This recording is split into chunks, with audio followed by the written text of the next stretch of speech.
வரஹ்மத்துல்லாஹி வபரகாத்துஹு. அன்பிற்குரிய சகோதர சகோதரிகளே, நீங்களும் ஆலிம்களாகலாம் என்ற இந்த பாடத்தில் திங்கள் செவ்வாய் ஆகிய 2 நாட்கள் உலூமுல் ஹதீஸ் என்ற பாடத்தை பார்த்து வருகிறோம். இதில் நேற்றைய தினம் முஸ்லீம் என்கிற நூலில் உலகம் படைக்கப்பட்டது குறித்து 7 நாட்களில் படைக்கப்பட்டதாக சொல்லுகிற அந்த ஹதீஸை பற்றி இப்னு தைமியா அவர்களே அதை மறுக்கிறார்கள் என்று நம்ம சொல்லியிருந்தோம். அதனுடைய விவரத்தை இன்றைக்கி பார்க்கலாம். மஜ்மூல் ஃபத்தாவாவில் இப்னு தைமியா என்ன சொல்கிறாருன்னு கேட்டால், உலவுக்கான அவ்வளுல் ஹல்கு யௌமு சபுத்தி, படைப்புடைய துவக்கம் சனிக்கிழமையாக இருக்குமேயானால், ஆஹிருஹு யௌமுல் ஜுமா, கடைசி என்பது வெள்ளிக்கிழமையாக இருக்குமையானால், லகான கது குலிக்க ஃபில் ஐயாமி சபா, 7 நாள்களிலும் படைக்கப்பட்டதாக ஆகிறது. ஒஹுவ ஹிலாஃபு மா அஹ்பர பிஹில் குர்ஆன், இது குர்ஆன் சொல்லுகிற செய்திக்கு மாற்றமாக இருக்கிறது. வெள்ளிக்கிழமை ஆரம்பித்து சனிக்கிழமை ஆரம்பித்து வெள்ளி வரைக்கும் படைக்கப்பட்டதாக சொல்லப்பட்டிருக்கிறது. அல்லாஹ் குர்ஆனில் சித்தத் ஐயாமின் 6 நாள்னு சொல்கிறான். அவர் மற்றதெல்லாம் எடுத்துக்கிறல, அந்த படைக்கிற தன்மையை பற்றி சொல்கிற விஷயங்கள்லாம் எக்கச்சக்கமான முரண்பாடு இருக்கிறது. அதில் நம்ம இவர் சொன்ன இப்னு தைமியா அறிஞர் சொன்னாருங்கிறத மட்டும் நம்ம எடுத்து காட்ட போகிறோம்.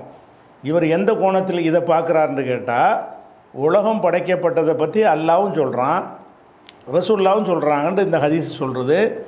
அல்லாஹ் எப்படி சொல்லுகிறான் என்றால் 6 நாட்களில் என்று அல்லாஹ் குர்ஆனில் பல வசனங்களில் சொல்லுகிறான்.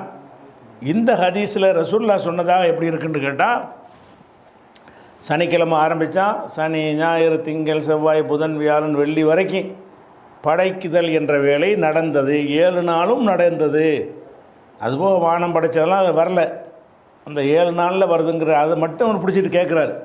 அப்போ 7 நாளில் படைத்ததாக இந்த ஹதீஸ் சொல்லுகிறது. குர்ஆன் 6 நாள் என்று சொல்லுகிறது. இதுக்கு மாற்றமாக இருக்குன்னு அவர் சொல்கிறாரு. எதுக்காக இதை சொல்கிறாரு? மத்தனை கவனிக்கணும்னு சொல்கிறார். அறிவிப்பாளர் மட்டும் பார்க்குறதுல வேலை இல்லை. இந்த செய்தி சரியான் குர்ஆனுக்கு மாற்றமாக இருந்தால் அப்புறம் என்ன ஹதீஸு? ரசூலுல்லாஹ் எப்படி அது மாதிரி சொல்லி இருப்பாங்க? நம்ம ரசூலுல்லாஹ் சொன்னதை மறுக்கலை, இதை ரசூலுல்லாஹ் சொல்லியிருக்க மாட்டாங்க. அப்படிங்கிற மாதிரி அடிப்படையில் நம்ம சொல்லும்போது தான் நிறைய நம்ம விதண்டாவாதங்கள்லாம் பண்ணுறாங்க. ஆனால் அது இப்னு தைமியாவுக்கு என்ன விதண்டாவாதம் பண்ணுவாங்க? நம்மளை திட்டுற மாதிரி அவரை திட்டுவாங்களா? நம்மளை குர்ஆன் ஹதீஸ் மறுப்பாளர்கள் சொல்கிறாங்களே, அறிவு இல்லாமல் ஹதீஸ்களை பற்றிய அடிப்படை அறிவு கூட இல்லாமல் ஹதீஸ் மறுப்பாளர்கள் நமக்கு ஒரு பேரை கொடுத்து வச்சுக்கிறாங்க. அப்போ இப்னு தைமியா ஹதீஸ் மறுக்கிறாரே, அறிவிப்பாளர் கரெக்டாக இருந்தால் மறுக்கக்கூடாதுன்னு தானே உங்கள் கொள்கை. அது இப்போ இஸ்மாயிலி என்ன செய்ய போகிறீங்க, மாலிக் இமாம் என்ன செய்ய போகிறீங்க, இப்னு தைமியாவை என்ன செய்ய போகிறீங்க? இன்னும் ஏராளமான அறிஞர்கள் இது மாதிரிலாம் செஞ்சுருக்கிறாங்க. இது ஒரு விஷயமாச்சா அவர் அதை மறுத்துடுறாரு. அதே மாதிரி இந்த ஒரு செய்தி, இந்த செய்தியில் அதாவது தாரகுத்னியில் வரக்கூடிய ஒரு செய்தி, அறிவிப்பாளர் கரெக்டாக இருக்குது. தாரகுத்னியில் இருக்கிறது அறிவிப்பாளர் கரெக்டாக இருக்குது. இதில் என்ன வருதுன்னு கேட்டால், ஜாஃபர் இப்னு அபி தாலிப் அவர்கள், அதாவது அபு தாலிபுடைய மகன் ஜாஃபர், ரசூலுல்லாஹ்வுடைய சகோதரர், ஒன்று விட்ட சகோதரர் ஜாஃபர் இப்னு அபி தாலிப் அவர்கள் இஹ்தஜம, அவர் ஹிஜாமத் என்ற அந்த இரத்தம் குத்தி செய்கிற மருத்துவத்தை செய்திருக்கிறாரு. வஹுவ சாயிமுன், அவர் நோன்பு வைத்து கொண்டு இந்த இரத்தம் குத்தி எடுத்திருக்கிறார். இப்போ மர்ரபிஹின் நபி ஸல்லல்லாஹு அலைஹி வஸல்லம், அப்போ ரசூலுல்லாஹ் அவரை கடந்து சென்றார்கள். ஃபகால சொன்னார்கள், அஃப்தர ஹாதானி, இந்த இரத்தத்தை உறிஞ்சினார அவரும் யாருக்கு உறிஞ்சப்பட்டது அவர் 2 பேருமே நோன்பு விட்டு விட்டார்கள். அப்போ அதான் அந்த காலத்தில் ரத்தம் குத்தி எடுத்தல்னு ஒரு சிகிச்சை முறை இருந்தது. ஒரு கொம்பு மாதிரி வைத்து என்ன செய்வாங்க, ஒரு மண்டையில் லேசாக ஓட்டையை போட்டு உறிஞ்சி எடுப்பாங்க. அதில் கெட்ட ரத்தமெல்லாம் வந்துடும் என்று நினைத்து அந்த காலத்தில் ஒரு மருத்துவமாக செஞ்சாங்க. இது வஹீல செஞ்சது கிடையாது. அந்த காலத்தில் காஃபிர்கள் அதை செஞ்சாங்க, எல்லோரும் செஞ்சாங்க. அது அந்த காலத்தில் உள்ள ஒரு மருத்துவ முறையாக கடைப்பிடிக்கப்பட்டுச்சு. இது வஹீல செஞ்சது கிடையாது. ரசூலுல்லாஹ் தான் முதல்ல இது கற்றுக் கொடுக்கல. ரசூல் ஸல்லல்லாஹு அலைஹி வஸல்லத்துக்கு அந்த ரத்தம் குத்துற வேலையை செஞ்சவரை ஒரு காஃபிர் தான் அதை செய்கிறார். அதனால் அந்த தொழிலை வந்து ஒரு மருத்துவங்கிற முறையில் அந்த காலத்தில் பார்த்துட்டு வந்தாங்க. அதை நம்ம பின்பற்ற அவசியம் கிடையாது. அதில் நன்மை இருக்குன்னு அறியப்பட்டால் செய்யலாம். இல்லைன்னு சொன்னால் அந்த காலத்து மருத்துவ முறை விட்டுட்டு நம்ம நவீனத்துக்கு மாறிக்கிற வேண்டியதான். அந்த விஷயம் அந்த ரத்தத்தை வந்து உறிஞ்சி எடுக்கிறாங்கல்ல, அப்போ என்னுடைய தலையில் உறிஞ்சி எடுத்தாங்கன்னு சொன்னால் என் நோம்பும் போயிடும், அந்த தொழிலை பண்ணுறாருல அவருடைய நோம்பும் போயிடும் அப்படின்னு சொல்லி இந்த ஒரு ஹதீஸு இருக்கிறது, தாரகுத்தினில் இருக்குது. இந்த ஹதீஸை வந்து என்ன செய்கிறாங்கன்னு கேட்டால், இதில் அறிவிப்பாளர் குல்லுகும் சிகாத்துன், அனைவருமே நம்பகமானவர்கள், லா ஆலமுலகு இல்லை தன், இதில் எந்த ஒரு குறைபாடுமே கிடையாது இந்த அப்படின்னு சொல்லிட்டு இந்த ஒரு ஹதீஸு தாரகுத்தினியில் இருக்கிறது. இந்த தாரகுத்தினியில் உள்ள இந்த ஹதீஸில் வந்து இப்னு ஹஜர் இதை மறுக்கிறார். இப்னு ஹஜர் மறுக்கிறார் என்பதை அதுக்கு முன்னாடி ஒரு விவரத்தை தெரிஞ்சுக்கிறேன்னு, இப்னு ஹஜர் அவர்கள் இந்த ஹதீஸில் வந்து இல்லாத ஒரு வார்த்தை இருப்பதாக நினைத்து கொண்டு அவர் மறுக்கிறார். அந்த கோணத்துக்கு நம்ம போகலை. ஆனால் மறுப்பதற்கு அவர் சொல்கிற காரணம் என்னன்னு கேட்டால், அறிவிப்பாளரை மட்டும் பார்க்கக்கூடாது, அதில் வந்து விஷயம் சரியான என்று பார்க்கணும்னு அவர் சொல்கிறார். இது வந்து இந்த ஹதீஸில் அவர் என்ன நினைக்கிறாருன்னு கேட்டால், இந்த இரத்தம் குத்தி எடுத்த ஒரு செயல் வந்து மக்கா வெற்றியின் போது நடந்தது. இந்த சம்பவம் எப்போ நடந்தது? மக்கா வெற்றியின் போது நடந்தது என்று இந்த ஹதீஸில் இல்லை. ஆனால் இப்னு ஹஜர் என்ன நினச்சிக்கிட்டாருன்னு சொன்னால், இப்படி ஒரு வாசகம் அதில் இருப்பதாக அவர் நினைத்து கொண்டார்.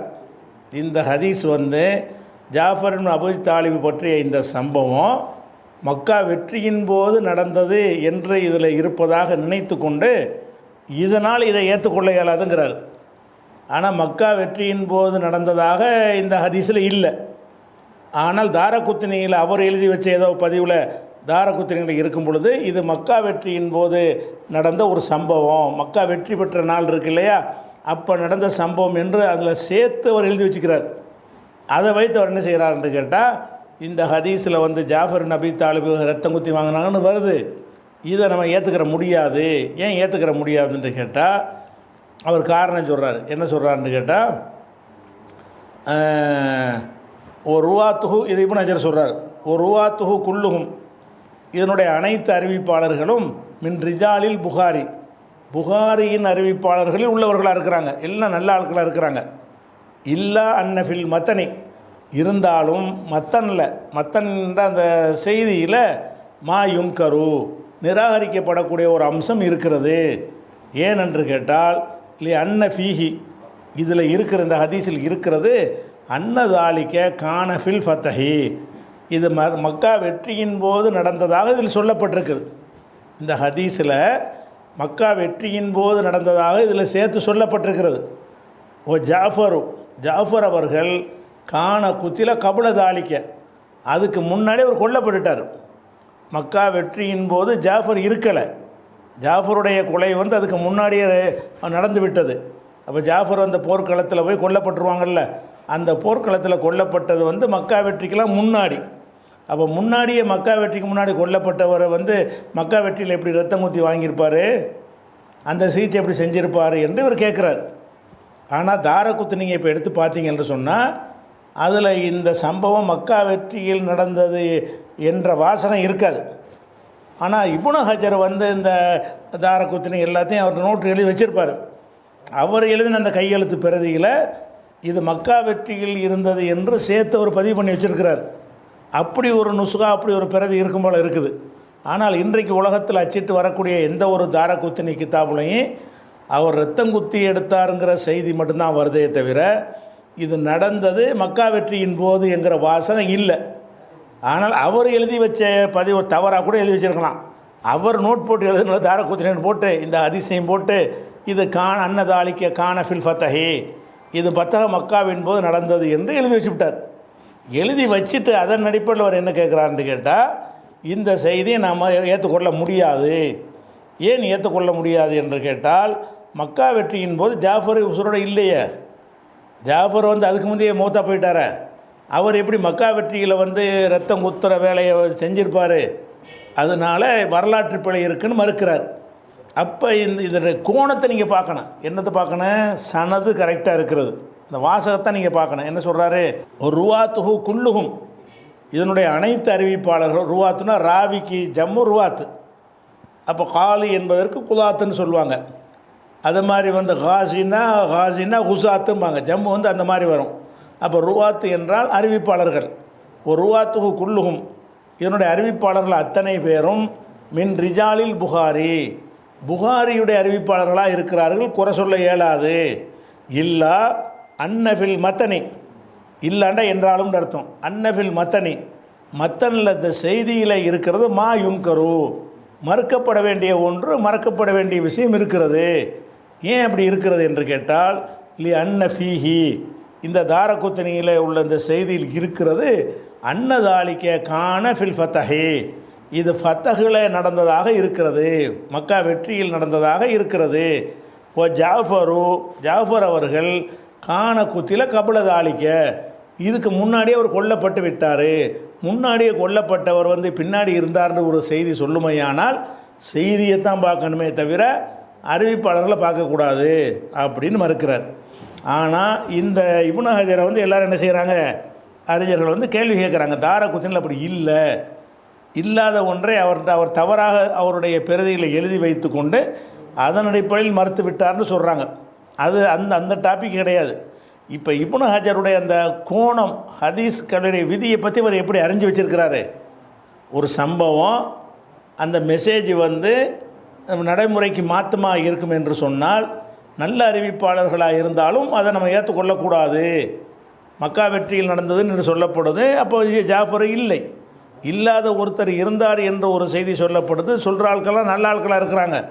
நல்ல ஆட்கள் என்பதற்காக வேண்டிய வரலாறு பொய் வரலாறு நம்ப முடியுமா? வரலாறையே மாற்றி சொல்ல, வரலாற்றில் பிழை இருக்க, குரானுக்கு மாற்றமாக இருக்கிற மாதிரி வரலாற்று முரண் இருக்கிறது. அப்போ வரலாற்று முரண் வரும் என்று சொன்னால், அப்போ இது எப்படி இந்த பொய்யா போயிச்சுல, பொய் வந்து ஹதீஸ் ஆகுமா? அப்படி இருக்க முடியாது. அதனால் என்ன செய்கிறாருன்னா, இந்த ஹதீஸை இப்னு ஹஜர் மறுத்துடுறார். ஆனால் இப்னு ஹஜர் சொல்கிற மாதிரி அந்த ஹதீஸில் இல்லை. எது இல்லை? மக்கா வெற்றியின் போது என்று இல்லை. அதுக்காக வேண்டிய இட்டுக்கட்டிலாம் அவர் சொல்லலை. அவர் எழுதி வைத்த ஒரு ஏட்டில் வந்து தப்பாகவோ அல்ல அவர்கிட்ட கிடைச்ச பிரதியில் இருக்கிற அடிப்படையில் அவர் சொல்லியிருப்பார், இட்டுக்கட்டி சொல்லியிருக்க மாட்டார்.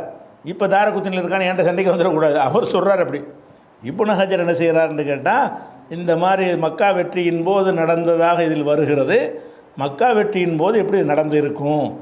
ஆட்கள்லாம் நல்ல ஆட்கள் தான் இருக்கிறாங்க. உருவாத்துகு குல்லுகும் சிகாத்துன், ராவிகள் எல்லாருமே நல்ல ஆட்க. எவ்வளோ நல்ல ஆட்க? மின் ருவாத்தில் புகாரி, இந்த அவ்வளோ பேருடைய ஹதீஸும் புகாரில் வந்திருக்கிறது. புகாரியின் அறிவிப்பாளர்கள் இவர்கள்.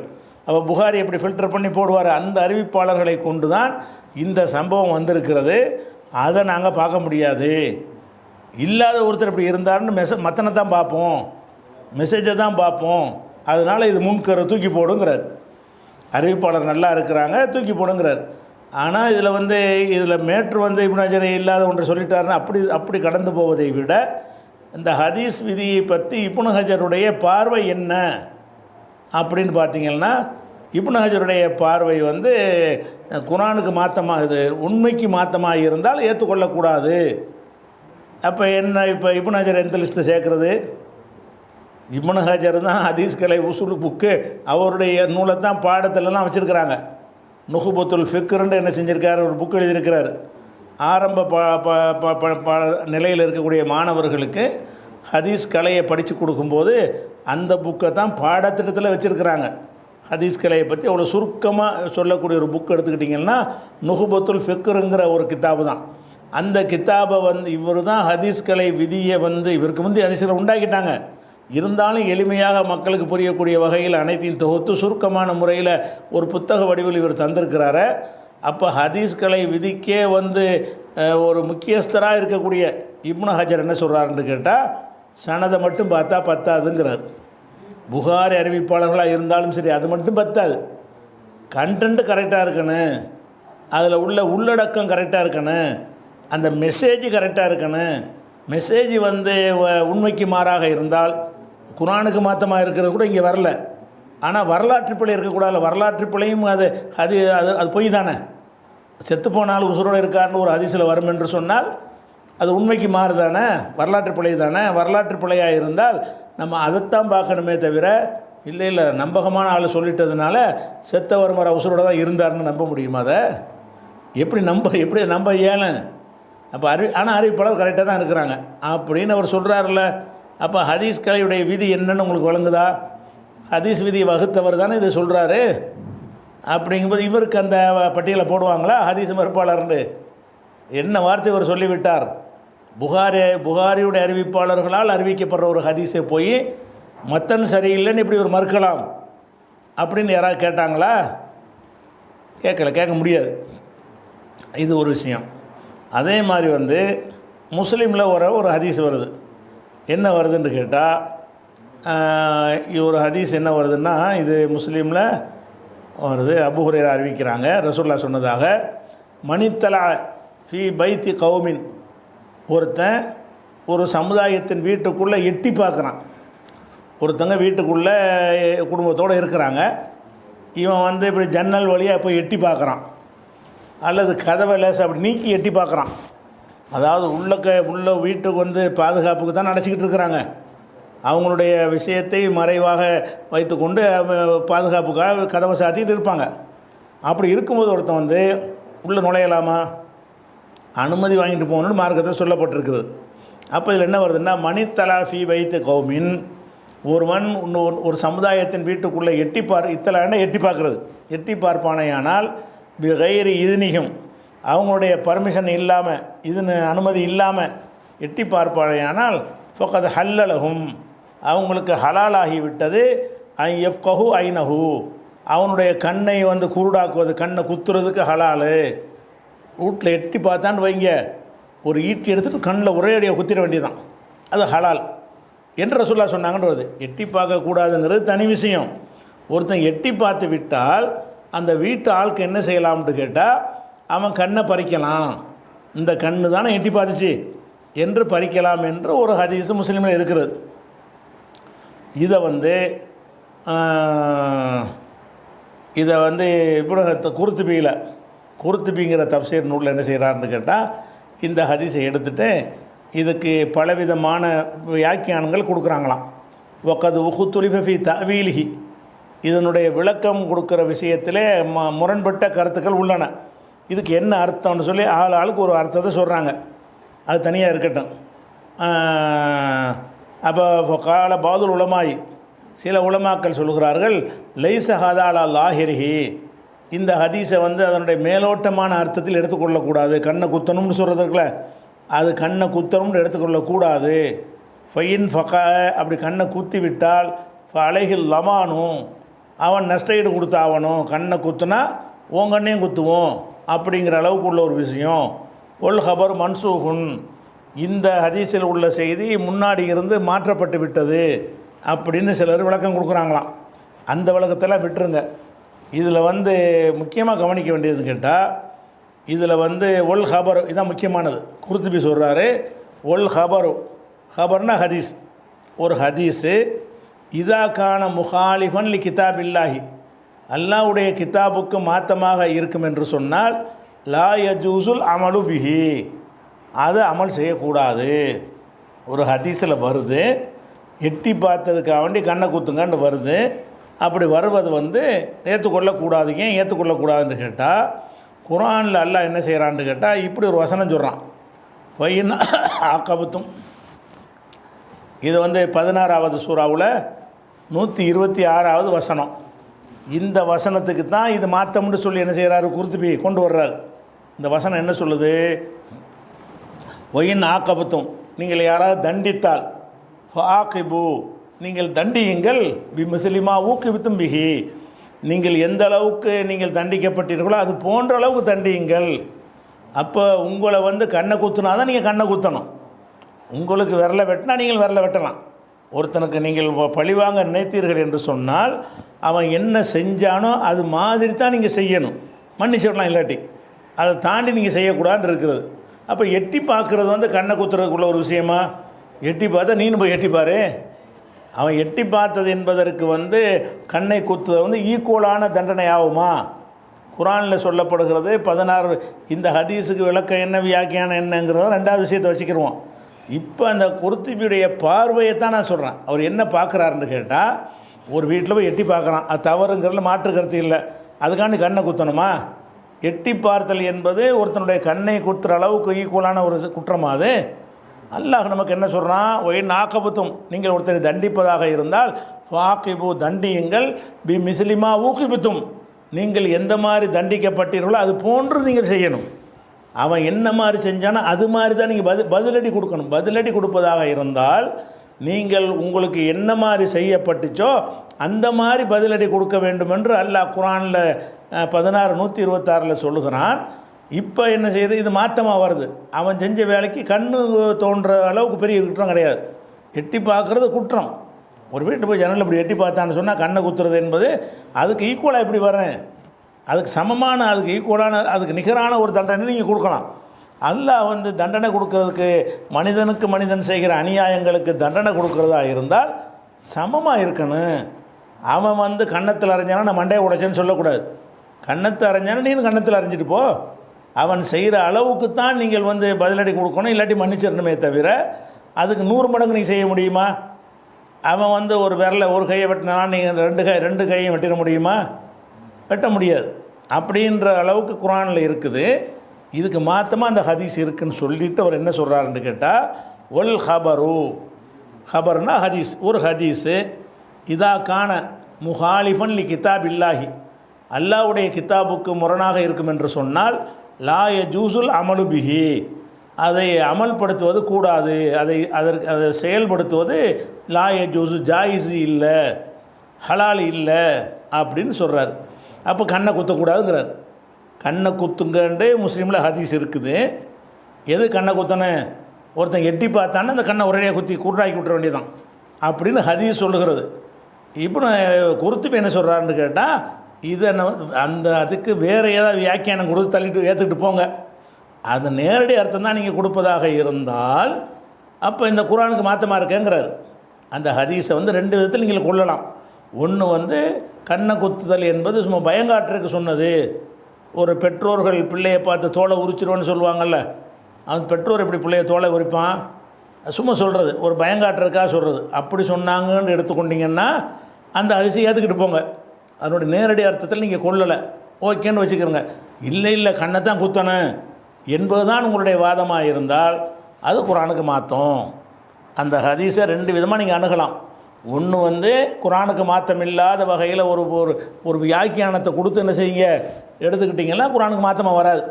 அப்படி ஒன்று வியாக்கியானம் கொடுத்தீங்கன்னா ஓகே, அந்த வியாக்கியானம் பொருத்தமாக இருந்தால் ஏற்றுக்கிட்டு போங்க. இல்லை வியாக்கியானத்துக்கு அது பொருத்தம் இல்லைன்னு வச்சிங்கன்னு சொன்னால் நேரடியாக தான் அந்த அர்த்தம் செய்யணும்னு வச்சால் அது எப்படி கண்ணை குத்துறது? சரி, இப்போவே கேட்போமே, எல்லார்ட்டுமே கேளுங்களேன். ஒருத்தன் எட்டி பார்த்தா கண்ணை குத்தலாமான்னு கேளுங்களேன். ஃபத்வா கேளுங்க, சலஃபுகள்கிட்ட பூரா கேளுங்க. யாரெல்லாம் இந்த குர்ஆனுக்கு முரண்பட்ட ஹதீஸை ஏற்றுக்கணும்னு சொல்கிறாங்களோ அவங்கள்ட்ட கேளுங்க. ஒருத்தன் எட்டி பார்த்தானா கண்ணை நோண்டிடலாமா? அதுதான் அதுக்குரிய தண்டனையான்னு கேட்டால் திருத்தன்னு முழிப்பாங்க. அப்போ அந்த ஹதீஸை நீங்கள் மறுக்கத்தானே செய்கிறாங்க. அவங்க என்ன சொல்லுவாங்க, அது சும்மா ஃபார்மாலிட்டியாக சொன்னது, அது நிஜமாக போய் கண்ணை குத்துற அர்த்தம் கிடையாது, கண்ணை குத்துற அளவுக்கு உள்ள விஷயம் என்று ஒரு பயங்காட்டுவதற்கு சொன்னார்கள்னு ஒரு வியாக்கியானத்தை கொடுத்து என்ன செய்வாங்கன்னா மழுப்புவாங்க. அல்லது என்ன செய்யணும், ஏன் போட்டு மழுப்புறீங்க, முரணாக இருக்குது, விட்டுருங்களேன், அதை முரணாக தானே இருக்குது, அதை விட்டுருங்க. அது ரசூலுல்லாஹ் சொல்லியிருக்க மாட்டேன், இதுக்கு போய் கண்ணை குத்த சொல்ல மாட்டாங்க. கண்டிச்சிருப்பாங்க, எட்டி பார்க்குறத கண்டிச்சிருப்பாங்க அப்படின்னா அந்த வகைக்கு ஓகே. இதில் கண்டிப்பாங்கன்னு சொல்கிறதுக்கு பதிலாக நீங்கள் என்ன சொல்கிறீங்கன்னா கண்ணை குத்தணும்னு சொல்கிறீங்க. அது எப்படி ரசூலுல்லாஹ் சொல்லுவாங்கன்னு சொல்லிவிட்டு அவர் இதை குர்துபி சொல்கிறார். யார் ஹதீஸ் மறுப்பாளர் இவர் சனதையாக பார்க்குறாரு. முஸ்லீமில் தான் வந்திருக்குது, சனதெல்லாம் கரெக்டாக தான் இருக்குது. கரெக்டாக இருந்தாலும் இதை ஏற்றுக்கிறாதேங்கிறார். கரெக்டாக இருந்தாலும் குர்ஆனுக்கு மாற்றமாக இருக்கல, எப்படி நீ அமல் செய்வ, இதை பற்றி ஏற்றுக்கிறேன்னு அமல் செய்யணும்ல. ஏற்றுக்கொள்வது என்று சொன்னால் அந்த மாதிரி நிகழும்போது கண்ணை குத்தலாம்னு நீ ஃபத்வா கொடுக்கணும். அல்லது உனக்கு உன் வீட்டில் ஒருத்தன் எட்டி பார்த்தா கண்ணை குத்தணும் நீ, அப்படி அதான் கருத்தை நீ கொடுத்தா தான் ஏற்றுக்கிறேன்னு அர்த்தம். அப்படி செய்யக்கூடாதுன்னு சொல்வாயானால் நீங்கள் தானப்போ மறுக்கிறீங்க அதை. அப்போ இதுதான் வாசகம். இந்த விஷயத்தை எங்கேருந்து அவர் எடுத்தார்? ஹதீஸ் விதியில் இல்லாமல் சொல்கிறாரு. சனது கரெக்டாக இருக்கிறது, முஸ்லீமில் வந்திருக்கிறது, அறிவிப்பாளர்லாம் இப்போ ஒரு தங்கமான ஆட்களாக இருக்கிறாங்க அப்படின்னு சொல்லிவிட்டு ஏற்றுக்கிறணுங்கிறீங்களே. அப்போ இதுக்கு என்ன பதில்? அந்த உசூலில் இருந்தால் குர்துபி இப்படி சொல்லுவார் இதை. ஒல் ஹபரு ஹபர்னா ஹதீஸு, ஒல் ஹதீஸு இதாக்கான முஹாலிஃபன்லி கிதாபில்லா, அல்லாவுடைய கிதாபுக்கு மாற்றமாக இருக்கும் என்று சொன்னால் லா யஜூசுல் அமலு பிஹி, அதை அமல்படுத்தக்கூடாது, செயல்படுத்தக்கூடாது. இப்போ என்ன விளங்குது? அந்த குர்துபியுடைய பார்வையில் ஹதீஸ்களை விதி என்ன? குரானுக்கு மாற்றமாக அதை ஏற்றுக்கொள்ளக்கூடாது. இவருக்கு வந்து குரான் ஹதீஸ் மறுப்பாளரா? சிந்திச்சு பார்க்கணும். இதெல்லாம் ஹதீஸு தொண்டாட்டின ஒரு ஆள் தான். அதே மாதிரி வந்து இன்னொன்று எடுத்துக்கிறங்க. ஒரு ஹதீஸ் வந்து குரானுக்கு நேர் மாற்றமாக இருக்குன்னு வைங்க, அதை எடுத்துக்கொள்ளக்கூடாது என்பதை நம்ம தானே சொல்கிறோன்னு சொல்கிறாங்க. ஆனால் இதில் இப்னுல் கையிம் அவர்கள் ஒரு நூல் எழுதியிருக்கிறாங்க. அந்த நூலில் வந்து சஹீஹானது லைஃப் ஆனது எப்படி கண்டுபிடிக்கிறது என்று எழுதின அந்த நூலில் குறிப்பிடுறாரு. ஒ மின்ஹா, ஹதீஸை தள்ளுபடி செய்வதற்குரிய காரணத்தில் உள்ளது தான் முஹாலஃபத்துல் ஹதீஸி சரிஹல் குர்ஆன். ஹதீஸ் வந்து குர்ஆனுடைய நேரடி அர்த்தத்துக்கு முரணாக இருப்பது. அது ஹதீஸுடைய உசூலை எழுதக்கூடிய ஒரு புஸ்தகம். அதில் அவர் என்ன காரணம் சொல்கிறாருன்னு கேட்டால், ஹதீஸுகள் எதனாலெல்லாம் தள்ளுபடி செய்யணும்னு சொல்லும் பொழுது அறிவிப்பாளர்களை பற்றியும் சொல்லுகிறார். அதோடு எதையும் சொல்கிறார் என்று கேட்டால் முஹாலஃபத்துல் ஹதீஸ், ஹதீஸ் முரணாக இருப்பது சரிஹ்னா வெளிப்படையானது, சரிஹல் குர்ஆன், குர்ஆனுடைய வெளிப்படையான கருத்துக்கு ஹதீஸ் மாற்றமாக இருந்தால் அதை தள்ளு, அதை ஏற்றுக்கொள்ளக்கூடாது என்று சொல்லிவிட்டு அதுக்கு ஒரு உதாரணம் காட்டுறாரு. ஹதீஸி மிக்குதாரி துன்யா, துன்யாவுடைய உலகத்தினுடைய காலம் இருக்கு, அழிகிற காலம் எவ்வளோ நாளில் உலகம் அழியும் என்பது குறித்த ஒரு ஹதீஸை பாருங்கள். அவர் சொல்கிறார், என்ன சொல்லப்பட்டிருக்குன்னா, அன்னஹா சபாத் ஆலாஃபி சனத்தின், இது 7000வது ஆண்டில் உலகம் அழிஞ்சுவிடும். அன்னஹா, அந்த துன்யா என்பது எவ்வளோ நாளைக்கு தான் இருக்கு? சபாத் ஆலாஃபி சனத்தின், 7000வது அல்ஃபுண்டா 1000, ஆலாஃப்னா ஆயிரங்கள், சபாத் ஆலாஃப்னா 7000கள், சனத்துனா வருஷம். 7000 வருஷங்களில் உலகம் முடிஞ்சு போயிடும். ஓ நகுனு ஃபில் அல்ஃபி சாபியா, நம்ம இப்போ 7வது ஆயிரத்தில் இருந்து கொண்டு இருக்கிறோம். இந்த 1000த்துடைய முடிவு கட்டத்தில் வந்து உலகமே அழிஞ்சிரும் இப்படின்னு ஒரு ஹதீஸ் இருக்குது. இந்த ஹதீஸ் இருக்குதா இல்லையா, சனது இருக்குன்னா அவர் காட்டலை. ஆனால் அந்த உசூலை சொல்வதற்கு இதை சொல்கிறார். இப்படி ஒரு ஹதீஸ் இருக்குது, இந்த ஹதீஸை நம்ம ஏற்றுக்கொள்வோமா? ஏற்றுக்கிற மாட்டோம். ஏன் ஏற்றுக்கிற மாட்டோம்னா, இது குர்ஆனோட மோதுது. இத்தனை வருஷத்தில் உலகம் முடியும் என்று நீங்கள் சொன்னீர்களேயானால் யாருமே அல்லாஹ் அறிய முடியாதுங்கிறான். எப்படி சொல்கிறான்? ஹாதா மின் அபியனில் கிதுபி, இது பச்சை பொய். கிதுபுனா பொய். அபியனுல் அபியன்னா ரொம்ப பையன், ரொம்ப தெளிவான பொய். ஹாதா மின் அபியனில் கிதுபி, இது பச்சை பொய்யாக இருக்கிறது. ஏனென்று கேட்டால் லி அன்னஹு லவ்கான சஹீஹன், இது சரி என்று வைத்து கொண்டோம் என்று சொன்னால் ல கான குல்லு அகதின், ஒவ்வொருவரும் ஆலிமன், அறிந்தவராக ஆகிவிடுவார். என்ன ஆகிடுவார்? அன்னஹு கது பக்கிய லில் கியாமத்தி, கியாமத்து நாளுக்கு என்ன மிச்சம் இருக்கிறது?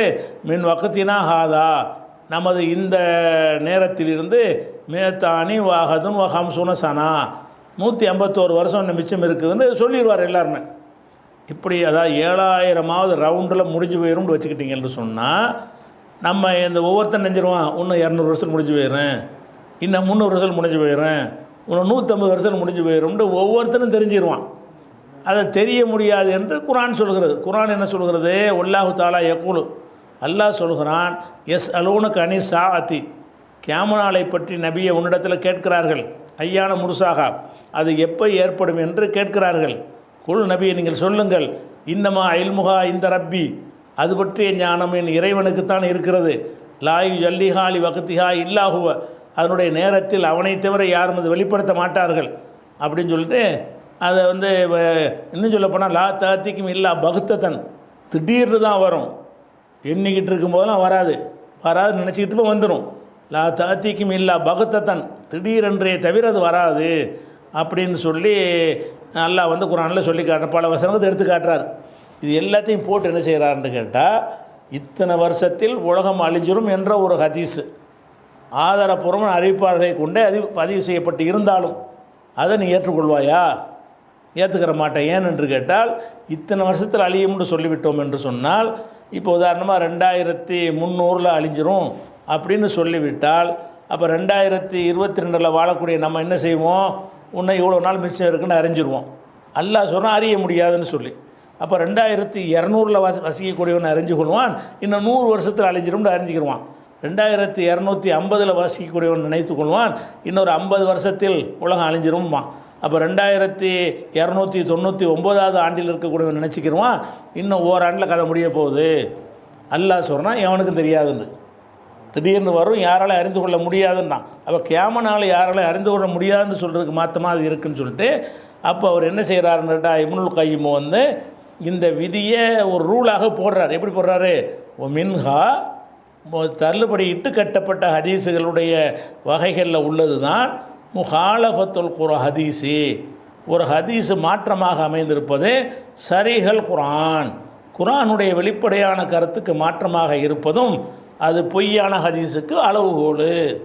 சனதப்பட்டமாக பார்க்குறாரு, கருத்தை பார்க்குறாரு. எப்படி உலகம் அழியுறதை பற்றி எந்த ஹதீஸை சொல்லியிருக்கட்டுமே, எவ்வளோ நம்பிக்கையான அறிவிப்பாளர்கள் சொல்லியிருக்கட்டுமே, அதை எப்படி நம்ம ஏற்றுக்கிற முடியும்? அதான் ஒருத்தருக்கும் தெரியாத அப்படிங்கிறத என்ன செய்யணும்?